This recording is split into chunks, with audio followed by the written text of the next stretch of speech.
अभी तक हम जैसा कि 4 सेशन अपने स्टडी कर चुके हैं, तो अभी हम बढ़ते हैं अपने 5वें टॉपिक की तरफ। और हमारा 5वां टॉपिक क्या है? संख्याओं का आकलन।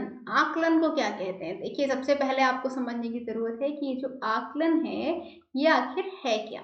तो आकलन को हम इंग्लिश में एस्टीमेट भी कहते हैं। एस्टीमेट का मतलब क्या होता है? देखो, आसान भाषा में समझेंगे तो हम समझते क्या हैं, एक नजदीकी कह सकते हैं, हम एक समझने की भाषा में कह सकते हैं, एक नजदीकी जो हमारा आकलन होता है। आकलन मतलब कोई भी हम एक नंबर है, जैसे सपोज करो हमारा 540 है, तो वो सबसे नजदीक किसके पड़ेगा? 600 के पड़ेगा या 700 के पड़ेगा? तो 540 हमारा 600 के पास पड़ेगा, तो हम कह सकते हैं कि इसका आकलन यदि करें 540 का तो क्या आएगा? 600 आएगा। तो कहने का मतलब ये है कि यदि आपके घर पे, आपका घर यहाँ पे है और आपके एक नेबर का घर यहाँ पे है और एक नेबर का घर यहाँ पे है, तो यदि एस्टिमेट निकालें, यदि आकलन करें, तो आपका घर किसके पास होगा? आपके नेबर नंबर 1 के पास होगा, नेबर नंबर 2 की कंपैरिजन में। क्लियर? तो यही चीज हम यहाँ पे आकलन में स्टडी करते हैं। संख्याओं का आकलन यही होता है कि नंबर्स के बारे में हम आकलन करते हैं, उनका एस्टिमेट निकालते हैं। क्लियर? अच्छा, देखिए, आकलन के बारे में मैं आपको बहुत सिंपल सी चीज़ों के बारे में बताऊंगी और आपको बहुत जल्दी एस्टिमेट करना आ जाएगा। एस्टिमेट भी एक बहुत ही ज़्यादा इंपॉर्टेंट टॉपिक है, वेरी इंपॉर्टेंट टॉपिक है। ओके, तो इसको कैसे समझेंगे? देखिए, यदि मैंने बोला 540, यहाँ 700 दिया, यहाँ दिया मैंने 600। मैंने आपको बोला कि आपको, सॉरी 600 नहीं, 500 सपोज करो, 500 दिया और यहाँ 700 दिया। एक सेकेंड, दोबारा से लिखती हूँ। 540, यहाँ मैंने 600 दिया और यहाँ मैंने आपको 500 दिया।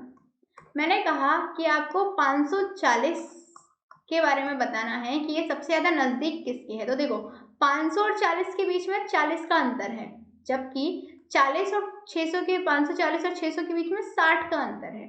तो यदि हम इसका आकलन करेंगे तो सबसे ज़्यादा नज़दीक कौन होगा? नज़दीक कौन होगा बताइए? 540 के नज़दीक 500 है ना।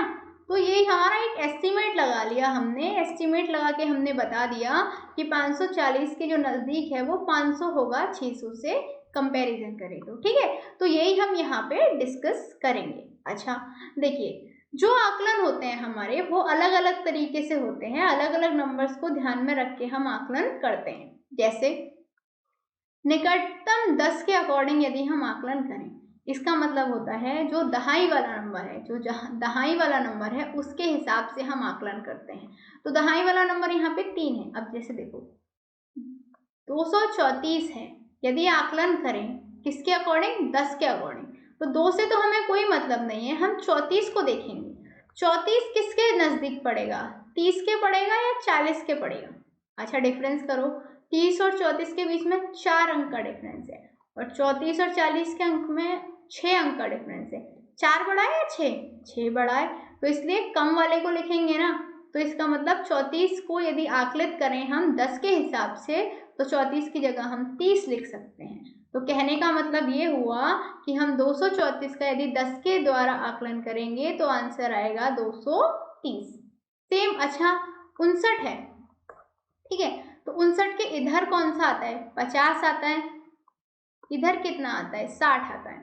अब देखो, 50 और 59 में 9 अंक का डिफरेंस है और 59 और 60 में 1 का है। तो कौन सा कम हुआ? 1 वाला कम हुआ ना। तो हम 59 की जगह क्या लिख सकते हैं? 59 का आकलन करेंगे तो आएगा 60 आएगा। सेम। अच्छा, 52 का करो। ये देखो, 50 है इधर, इधर 60 है।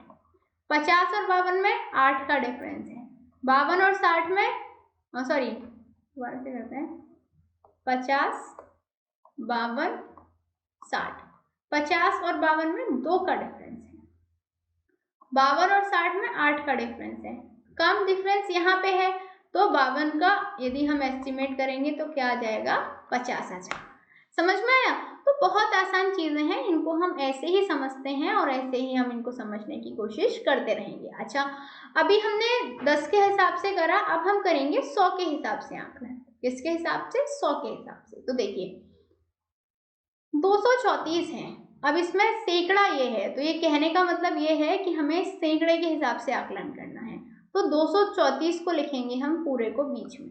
234 से अगला सैकड़ा कब आता है? जब 300 होता है, और इससे पहले कब आता है? जब 200 होता है। अब देखो 200 और 234 के बीच में 34 अंक का डिफरेंस है, और इन दोनों के बीच में कितना होगा? हिसाब लगाइए। 100 में से 34 को हम माइनस करेंगे तो कितना बचेगा? 10 में से 4 गया 6, और यहाँ बचा 9, 9 में से 3 गया तो हमारा कितना बचा? 6। तो यहाँ पे हमारा 66 का डिफरेंस है। अब ये बताओ 34 बड़ा है या 66 बड़ा है? 66 बड़ा है। आकलन करते हैं तो हम सबसे नजदीकी लिखते हैं। नजदीकी मतलब जो सबसे पास हो, पास मतलब जहाँ कम अंक हो। तो मतलब 234 को हम क्या लिख सकते हैं? 200 आकलित भाषा में 234 का आकलन कितना हो जाएगा? 200। अच्छा, ऐसे ही 789, यहाँ पे 800, और यहाँ पे हम लिखेंगे 700। तो किसके पास ज्यादा नजदीक होगा? ऑब्वियसली 800 के ज्यादा नजदीक होगा। तो इसको यदि हम आकलित करेंगे तो हमारा कितना आ जाएगा? आकलित करके बताइए कितना आएगा? ये आकलित करके आ जाएगा हमारा 800। ठीक है, कितना? 800। अच्छा, इसको ये देखिए, ये बहुत ज्यादा समझने वाली चीज है। 7894। अब देखिए हमें सैकड़े के हिसाब से, 100 के हिसाब से करना है ना, तो इसका मतलब हम इस नंबर को देखेंगे, इसको हम देखेंगे ही नहीं। मतलब इस नंबर को आप ऐसे ही लिख लो, कोई फर्क नहीं पड़ेगा। इसको देखो, इसके बाद में इसको देखो, मतलब 894। यहाँ पे देखिए कौन सा आएगा? 800 आएगा इससे पहले, और इसके बाद में 900 आएगा। ठीक है, तो अब आप खुद हिसाब लगा के मुझे बताइए कि 800 के ज्यादा नजदीक पड़ेगा 894 या 900 के? ऑब्वियसली 900 के ज्यादा नजदीक पड़ेगा। तो इसको हम आकलित करके कैसे लिख सकते हैं? 7900। कोई कंफ्यूजन नहीं होनी चाहिए। तो यही होता है हमारा आकलित करना, मतलब सबसे नजदीकी के बारे में इंफॉर्मेशन देना, लिखना। अच्छा, हमने 10 के द्वारा पढ़ा, ठीक है, 10 के द्वारा पढ़ा। इसके बाद में हमने किसके द्वारा पढ़ा? 100 के द्वारा पढ़ा। अब आता है हमारा 1000 के द्वारा आकलन। अच्छा, ये बताओ समझ में आ रहा है ना? यदि नहीं समझ में आ रहा है तो मैं आपको बार बार बता रही हूँ कि आपकी वीडियो के नीचे आस्क एनी डाउट नाम से एक कॉर्नर है, मतलब सवाल पूछे, और वहां से आप डायरेक्टली मुझे क्वेश्चन लिख सकते हैं कि मैम मुझे यहाँ से समझ में नहीं आया, तो मैं आपको अगेन से एक्सप्लेन कर दूंगी। ठीक है। अच्छा, तो अब हम यहाँ पे देखते हैं 1000 के द्वारा। किसके? 1000 के द्वारा। ठीक है। अच्छा देखिए, यहाँ पे 6, 7, 8, ठीक है, ये सैकड़े की डिजिट है, 100 की डिजिट है। करना हमें 1000 के द्वारा है, तो इससे पहले 1000 का मतलब है सिर्फ 0 आएगा। ठीक है, फिर 768 आएगा, और फिर 1000 आएगा। अब ये बताओ किसमें डिफरेंस कम है? ऑब्वियसली इसमें डिफरेंस कम है, तो इसको हम यदि एस्टिमेट करेंगे तो लिख देंगे 1000। अच्छा, ये वाला देखो 3, 4, 5, 6। ठीक है, अब देखो 3, 4, 5, 6, इसके आगे हमारा आएगा 4000, इससे पहले हमारा आएगा 3000। ठीक है, किसके पास होगा? 3450 3000 के पास ज्यादा होगा या 4000 के? सिंपल सी बात है, हमारा 3000 के ज्यादा पास होगा। तो हम क्या करेंगे, इसको हम कैसे लिख सकते हैं? इसको हम सिंपल सा ऐसे लिख सकते हैं कि जो 3456 है, इसका जो हमारा आकलन है वो हो जाएगा 3000 सिंपल। ठीक है। अच्छा, ये देखो, ये तो आप आसानी से कर सकते हो ना, अब तो समझ में आ गए होंगे कि इससे पहले कितना आएगा। इससे पहले हो जाएगा हमारा 3000, इसके बाद का होगा हमारा 4000, 3865 है। 865 है, इसका मतलब वो 4000 के ज्यादा नजदीक होगा। जिसके ज्यादा नजदीक होगा आकलित करेंगे तो वही आएगा। तो इसका मतलब ये हुआ कि इसको हम क्या लिख सकते हैं? इसको हम लिख सकते हैं 4000, सॉरी 4000। एक सेकेंड,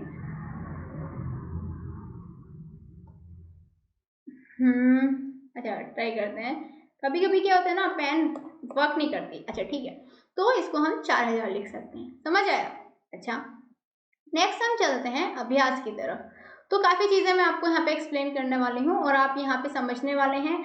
और यदि नहीं समझ में आता तो मैं आपको बता चुकी हूँ आपको क्या करना होता है। अच्छा देखिए, यहाँ पे यदि मैं आपको बोलूँ 3, 3, 4, 7, 8, इसको बाय 10, बाय 100 और बाय 1000, 100, 1010 तीनों के अकॉर्डिंग हमें आकलित करना है। ठीक है, तो कैसे करेंगे, देखो नंबर था हमारा 3 4 7 8। ठीक है, तो देखो 10 के द्वारा करेंगे तो हम सिर्फ 78 को देखेंगे। तो देखिए 78, यहाँ 70 है, यहाँ 80 है, किसके ज़्यादा नज़दीक है, 80 के। तो 10 के अकॉर्डिंग करेंगे तो ये आकलित होके हो जाएगा 3480। तो ये हमारा आंसर आ गया, कोई कंफ्यूजन नहीं होनी चाहिए। अच्छा, अब करते हैं 100 के द्वारा। 100 का मतलब हम इस 4 को भी देखेंगे।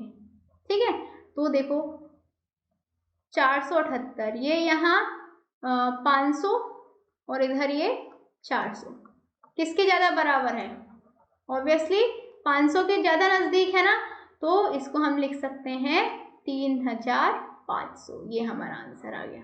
ठीक है, अच्छा तीसरा देखिए हमारा 1000। ठीक है, मतलब 3 को भी देखेंगे तो 3 4 7 8।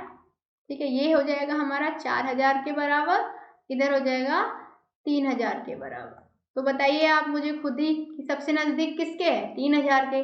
तो 1000 के द्वारा आकलित करेंगे तो ये आ जाएगा 3000। तो देखा आपने कि यदि 10 के अकॉर्डिंग किया तो ये हमारा आंसर आया, 100 के अकॉर्डिंग किया तो ये हमारा आंसर आया, 1000 के अकॉर्डिंग किया तो ये हमारा आंसर आया। तो ये आंसर हमारे किसके अकॉर्डिंग हम आकलन कर रहे हैं उस बेसिस पे चेंज होते रहते हैं। अच्छा देखिए, आपको दी हुई संख्या है और इनको आकलित करना है।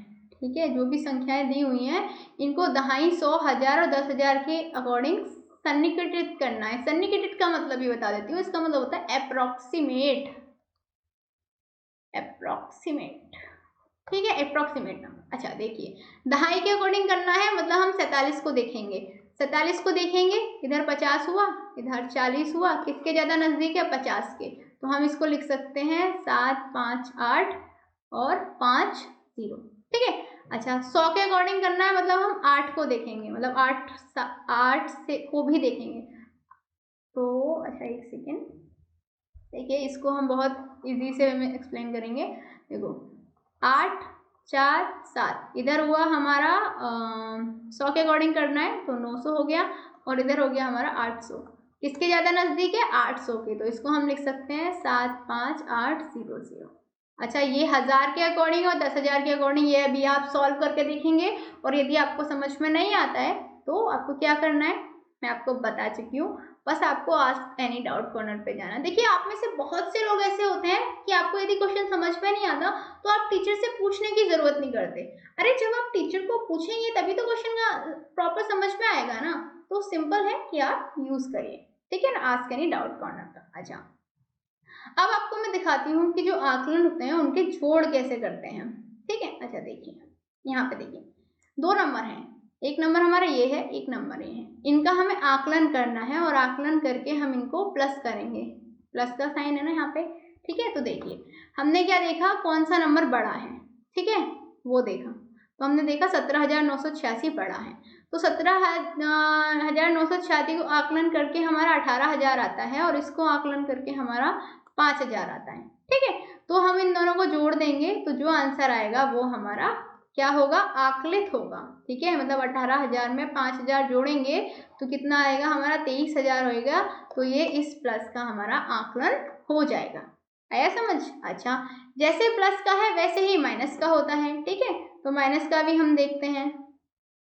देखिए अब देखिए माइनस में एक तरीका तो हमने ये अपनाया कि इसको जितना भी इसका होता है आकलन वो किया, और आकलन करने के बाद हमने 436 को भी 1000 के अकॉर्डिंग आकलन करके, अब 1000 के अकॉर्डिंग आकलन करेंगे तो 0 आएगा और हमने माइनस कर दिया। बट ये हमारा एक सही तरीका नहीं है। हम आकलन उस हिसाब से करते हैं जिस हिसाब से हमारी जो संख्या है वो दी हुई है। मतलब यदि 5673 है तो इसको हम 1000 के अकॉर्डिंग कर सकते हैं, लेकिन 436 को 1000 की जगह नहीं हम 100 के अकॉर्डिंग करेंगे। तो 1000 के अकॉर्डिंग किया तो ये आया हमारा 5700। ठीक है, बट हम 1000 के अकॉर्डिंग इसको क्यों नहीं करेंगे, क्योंकि दूसरी संख्या 100 से हो रही है, 100 के अकॉर्डिंग हो रही है, तो इसको भी हम 100 से ही करेंगे। ठीक है, तो हमने क्या किया, 5673 को 100 के अकॉर्डिंग किया तो ये आया 5700, फिर 436 को भी 100 के अकॉर्डिंग किया और हमारा आंसर आ गया 5300। आया समझ, वेरी गुड। अच्छा, आकलन का गुणनफल, ये भी बहुत एक इम्पोर्टेंट चीज़ है, ये भी आप समझ ही लीजिए, ठीक है। ये हमारा लास्ट टॉपिक है, इस टॉपिक का भी। तो देखिए, गुणा करने के लिए भी हम क्या करते हैं, गुणा करने के लिए हम सिंपल सी चीज़ है, आकलन करते हैं, आकलित करते हैं, ठीक है। 19 का आकलन किया हमने 20 आया, 78 का किया हमने 80 आया, दोनों के हम इंटू कर देंगे तो क्या आएगा, 1600 हमारा आंसर आ जाएगा। ऐसे हम गुणा करते हैं। अच्छा, काफ़ी सारी चीज़ें होती हैं जो आपको समझने की ज़रूरत है। जैसे आप देखिए, ये बहुत इंपॉर्टेंट चीज़ है, ध्यान से समझिएगा। देखो, यदि हम इसको देखते हैं, ठीक है, यदि हमने इसका आकलन किया 63 को हमने किया 60, 182 को हमने किया 180, इनका आकलन करेंगे तो हमारा 1800 प्राप्त होगा हमें, सॉरी 10,800, ठीक है। ये एक अच्छा आकलन तो है, लेकिन इतनी जल्दी प्राप्त नहीं होता है, बहुत टाइम लगता है। तो इसलिए हम इसको क्या करते हैं, 100 के अकॉर्डिंगली, मतलब जो निकटतम है उसके अकॉर्डिंग, मतलब 63 को तो हम 60 ही लिखते हैं, बट 180 की जगह हम क्या करते हैं, इसको 200 के अकॉर्डिंग, मतलब 200 इसको एस्टिमेट करते हैं, इन दोनों की इंटू हो जाती है और हमारा 12,000 आंसर आ जाता है। बहुत अच्छे से हमें अच्छा और एक जल्दी प्राप्त एस्टिमेट हमें मिल जाता है। तो इसे हमें फर्स्ट वाले तरीके को यूज ना करके हमें क्या करना है, सेकेंड वाला तरीका यूज करना है, ठीक है। अच्छा, नेक्स्ट चीज समझते हैं कि इनका हमें आकलन करना है एक प्रॉपर तरीके से, जो अच्छा तरीका हो, और उसका करते हुए हमें इस क्वेश्चन को सॉल्व करना है। तो देखिए, 568 है और 161 है, तो 568 का कितना आया 600, 161 का आया 200, ठीक है। ये हमने किसके अकॉर्डिंग किया, 100 के अकॉर्डिंग किया। तो 600 और 200 की मल्टीप्लाई करी, हमारा आंसर मिल गया, हमारा आकलन बहुत आसानी से हो गया। सेम अब देखो, ये देखो दूसरा है हमारे पास, देखो इसका आकलन किया हमने 5000 आया, इसका किया 3500, ये हमने किसके द्वारा किया है, 1000 के द्वारा, ठीक है। दोनों आकलन करके हमने इनका गुणा किया, हमारा आंसर ये आ गया, ठीक है। ये आप अपनी नोटबुक पे सॉल्व करके देख लीजिएगा, ठीक है, गुणा करके देख लीजिएगा, आपको बहुत आसानी से समझ में आ जाएगा, ठीक है। अच्छा देखो, तीसरा क्वेश्चन भी देखो, 1291 को हमने किसके अकॉर्डिंग किया, 100 के अकॉर्डिंग किया, यहाँ पे हम 100 के अकॉर्डिंग कर रहे हैं, ठीक है। और 552 को भी हमने, ये 600 आ गया, इन दोनों की इंटू करी तो 13×6 = 78 होते हैं, तो ये सिंपल सा ये आंसर आ गया। तो देखिए कितने आसान था आकलन करना। हम क्या करते हैं, अप्रोक्सीमेट वैल्यू निकालते हैं, सन्निकटन करते हैं और उसके बाद में आकलन आ जाता है। तो ये होता है हमारा गुणनफल में आकलन निकालना, ठीक है। अभ्यास तो मैंने अब आपको बहुत करा ही दिया है, चलो एक क्वेश्चन और ले लेते हैं ताकि आपको चीजें अच्छे से समझ आने लगे। देखो, मैं बोलूं यदि आपको 350 है, ठीक है, इसका आकलन करना है, तो आप कैसे करेंगे, 350 नहीं, 356 रखते हैं, 356, इधर आएगा 400, इधर आएगा कितना 300, 300 क्या निकट है, 400 के निकट है, तो इसका आकलन कितना आ जाएगा, इसका आकलन हमारा आ जाएगा कितना, 400। तो ऐसे ही आप क्वेश्चंस को सॉल्व कर लेते हैं और आपको सारी चीजें एक्सप्लेन हो जाएंगी, समझ में आने लगेंगी। तो देखिए, आज हमने क्या पढ़ा, आज हमने पढ़ा आकलन करना, आकलन कैसे करते हैं, 10 के द्वारा आकलन कैसे करते हैं, 100 के द्वारा कैसे करते हैं, 1000 के द्वारा कैसे करते हैं, ये इस तीनों तरीके से हमने आकलन करना आज सीख लिया है। तो यही था आज हमारे सेशन में। अगले सेशन में हम काफ़ी और चीज़ों के बारे में डिस्कस करेंगे। तब तक के लिए शुक्रिया and goodbye. I hope आपको ये सेशन अच्छा लगा होगा, और यदि अच्छा लगा है तो 5 स्टार देना ना भूलें। Good bye.